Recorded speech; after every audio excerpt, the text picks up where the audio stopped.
Welcome to King Says So, a channel that advocates for one Africa, one land, one Africa, one language, one Africa, one currency, one Africa, one army. I wish to witness Africans all around the world united as one in our lifetime. Enjoy. What's up, ladies and gentlemen? It's your boy King 053, Mr. Easy Imali Nengi, and we're back at it again with another one. And before I start, I just want to do some quick shout out. I didn't do shout outs on yesterday's video, so let me just do a quick shout out. Blackheart, guys. Blackheart is one of my favorite subscribers. He's been here with me from the beginning. Before I had 1,000 views. So it is guys like this that I will always cherish, for them being on the channel, always giving me best advice. So I really appreciate it, my brother. And in Mpumalanga are saying they are here. Mpumalanga Sikona. Thank you so much, Mpumalanga, for tuning in. And who we got? I've got James from South Sudan, but he's watching us from Kampala in Uganda. Thank you so much. Welcome to the family, James. Aulahlekanga, you are here. You are at home. We are brothers. We are praying for. I know the war is not in South Sudan; it's in Sudan itself, but we are still praying for Sudan and everything that is happening there. I'm going to be reporting on that very soon, and we have another user who is watching us from Tlokeng in Botswana. Botswana in the house. Thank you so much, Botswana. Appreciate it. And we have Fiona watching us from Bulawayo. Bulawayo is in Zimbabwe, correct? And then we have who we got? Konka is watching us from Northern Cape, the province that I'm currently residing in. And I've got Rose watching us from Canada. Canada in the house. I think Rose is my first subscriber or my first comment from Canada. So I appreciate it so much, Rose, for you tuning in. Please tell us, Rose, where originally are you from? Are you born in Canada? Or because Canada is offering people crazy visas in terms of work, and it's giving people an opportunity for making them residents there. Canada is making it easy because it's not an easy country to live in because of the weather. So yes, Rose, tell us what's up. We've got a brother from Johannesburg. User is just saying user. And then who we got also, we have Limpopo. Limpopo vendor is in the house. Thank you so much, Limpopo. Love you guys so much. Enda. And then who else do we got? I don't want to forget anyone, please. Unoma is watching us from Midrand, and so is my Maibui Africa. Maibui Africa, I think, is Waterfalls, if I'm not mistaken. His last comment, I think, 2 weeks ago or 1 week ago. Because guys, I remember everything. Don't take it easy with me or take me lightly. I remember everything. I remember every comment. I remember every person who commented. I remember where you guys say you are from. There was another user who said they are from Eastern Cape, and then they changed. And then I noticed, I said, but didn't you say you're from Eastern Cape? So I'm always watching the comments, guys. Because my channel is still young. I have the privilege, or I have the time to be able to read through comments, because my comments have not yet reached 1,000 and stuff like that. So every time when I'm not doing anything at work, I browse through the comments. You will see I'm liking most of your comments, and I'm commenting on them, I'm replying on them. Who we got? We've got Beggarsford. Beggarsford is in Limpopo, guys. Colbert is there in Beggarsford. So Beggarsford, thank you so much. Beggarsford is in the middle of Limpopo and Mpumalanga. It's almost the same thing. And then Spulele is in Eastern Cape. Gqeberha. Guys, Gqeberha, is that not the most beautiful town in South Africa? Well, what can we compare Gqeberha to? I know some of you will say Cape Town, but for me, no, not really. Gqeberha is the most beautiful town in South Africa. for me anyway. And I have traveled a lot. Believe you me, I've traveled a lot. So we've got Tato. Tato is also from Begersfort in Limpopo. So Begersfort is in the house. So thank you so much. Oh my goodness, 5 minutes just to welcome you guys. But anyway, we are back because I want to cover this thing seriously of the Mnangagwa being um, declared officially inaugurated. That word is killing me. As the president, and then we saw the presidents of is it Mozambique, South Africa, and the DRC that were there, and other southern countries have sent their diplomats, or you can call them their what do you call the foreign ministers, the ministers that deal with international affairs to Zimbabwe to go and watch what was going on there. It was also surprising to see Grace Mugabe. I honestly thought Grace was dead. I don't know. Maybe it's my ignorance or what is happening. I thought Grace was dead. But to see Grace there with the children, having a forgiving heart, coming, the way the power was taken from Grace's husband, Mr. Mugabe, it was not nice. What Mnangagwa, Emerson Mnangagwa did to that family, even though we all agree that yes, they have Mugabe overstayed his welcome in that presidential seat, but the way they were taken out, it was crazy, and people was hoping that things are going to change in Zimbabwe. Unfortunately, the change has came, but not at the rapid speed that people wanted. So it was nice to see Grace there also, and Mnangagwa making a speech. I'm not going to play his whole speech. I'm just going to play this one part where he says the elections was free and fair, and then I'm going to play a clip of Nelson Chamisa complaining as always. And I want to give the Triple C political party a strategy going forward, and a suggestion in terms of how to make Mnangagwa's life a living hell going forward, South African style, South African style. So before that, let's just hear what our president Mnangagwa said. Under my leadership and the new ZANU-PF government, democracy, good governance, the rule of law, and the politics of tolerance will be entrenched. Allow me to once again commend you, the people of our great motherland, Zimbabwe, the people of Onomtapa, for the successful watershed, peaceful, free, fair, transparent, and credible, harmonized general elections. So, ladies and gentlemen, we know the international observers said the elections were not free and fair. There was an element of intimidation in the rural areas, and in the urban areas, there was an issue of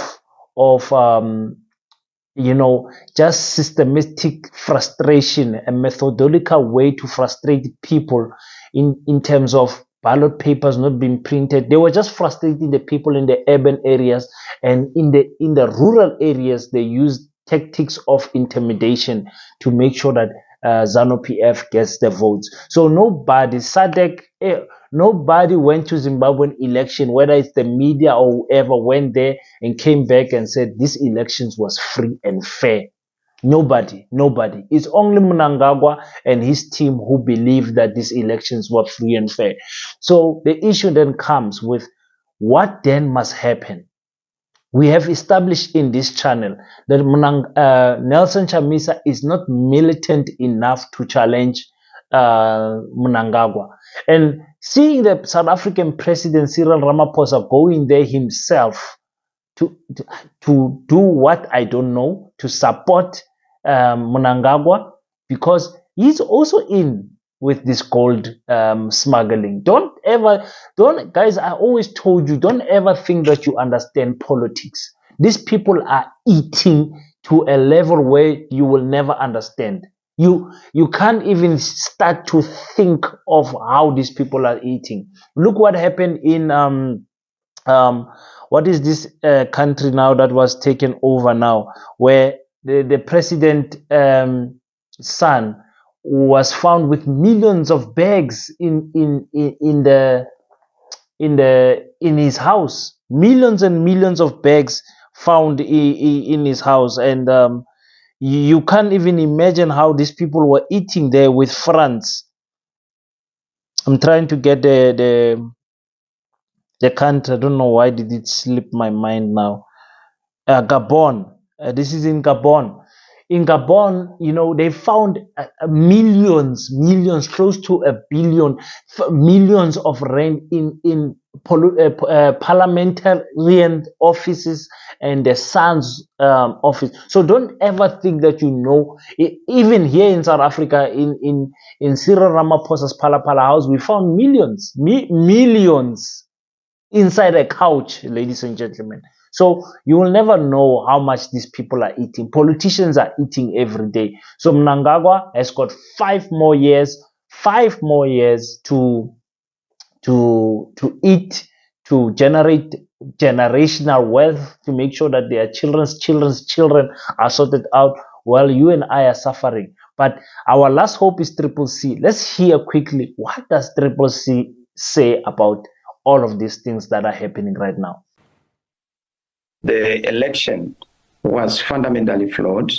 The election was and is a fraud and a sham. And for that reason, any outcome out of this process that is disputed is a disputed outcome. We did not sign our forms. We did not consent to the outcome because we had irregularities around the statistics, cases of inflation, manipulation, and in some cases, clear failure on the part of ZEC to explain why certain anomalies were there. So Mr. Mnangagwa's figure is not a confirmed figure. We dispute that figure. We do not agree that he is the president. We won in the election free and out of any encumbrance. And of course, we had an unfree and an unfair election. And you are aware that we have made this position very clear. All the observer mission groups have indicated that the election in Zimbabwe was so shambolic. People did not vote. In urban areas, it was a case of undermined and suppressed voting, and voter suppression was a big issue. In the rural areas, people were frog-marched and commandeered to vote, almost intimidation at various polling stations using... Is it not too little too late? Well, you can say that President Mnangagwa is in the office. For you, yes. But for the people of Zimbabwe, they chose a leader, and they want to see that leader whom they chose declared. And they want to make sure that in as much as they chose the leader in a very complex environment, a suppressed environment, they would want a way of reversing or dealing with that environment so that we are able to see the punctuation of the will of the people. As far as we are concerned as the people of Zimbabwe, you can tell there was no celebration across the whole country. People are very clear. They know what they voted for. They know what they want. Mr. Mnangagwa can declare himself 1,000,000 times as president, but as far as we are concerned, he is not our president or people's president. ZEC declared, but not Zimbabwe elected. Nelson Chamisa has been complaining about the elections being rigged, the elections being flawed, the election that this, the election that. Nelson, we know. We are tired of you singing the same song. Right now, what Zimbabweans need to hear, we want to hear what is the way forward. Because, here's my suggestion, because it looks like the Triple C, because they are led by a pastor lawyer, they are not militant enough to challenge Mnangagwa. What I will advise them to do is peaceful protests all the time when Mnangagwa is out in public. Have placards and hold them up and say, you are not the real president. Nelson Chamisa for president. Like, let the media, let the world see you. Why did you let Mnangagwa be inaugurated in peace? Why didn't you go to the stadium in your numbers? Because Triple C is claiming that they want the votes in numbers. So where were the numbers? Because what I saw is a hungry ZANU PF people filling the stadium because there was food and everything available there. So people, us African people with food and music, if you give us food and music, we are sorted. That is how we were conditioned. That is how we stay begging. That is how we stayed begging for a long time. So I saw a lot of happy people in the stadium. So an international observer and someone who's not in Zimbabwe will watch that video and say, but what? But who are these people who are complaining? Because it looks like the Zimbabwean people are happy. They're filling stadiums. You understand what I'm saying? So go to the stadiums, picket outside the stadiums. Do not disturb what is happening inside the stadium because you're gonna get arrested and you guys are afraid. I mean, Zimbabwe's got one of the worst prison correctional service systems in SADC. Like, it's crazy in Zimbabwe. You don't want to go to prison in Zimbabwe. You will die of hunger there, or claustrophobic or whatever. They throw so many people inside one cell. It's not even funny. So because you don't want to go to prison, pick it outside peacefully with Nelson Chamisa in the front, saying, we are here and we are saying we don't want Mnangagwa to be the president of South Africa. He's not the rightfully elected president of Zimbabwe. Do that outside. In fact, do that every time Mnangagwa goes to to a public place. Do it in Parliament. Do you remember, guys, when EFF was doing this to to Jacob Zuma? Do I have to remind you guys? I'll remind you. We are going to leave this house because we are not prepared to listen to this criminal. But we'll wait outside. When the criminal finishes speaking, we are coming back to continue with the business of this parliament. We are just going to the loo because we are avoiding the criminal. We'll come back when the criminal is gone. Thank you. You can continue, Sultan. Order, Speaker. What's the point of order? Order, Speaker. Yes, Honorable. Order, Speaker. Who's calling? This side, Speaker. Honorable Khadebe. Skatele igebengu lesiphambi kwethu asambe sejele. Zuma must go to jail, prison.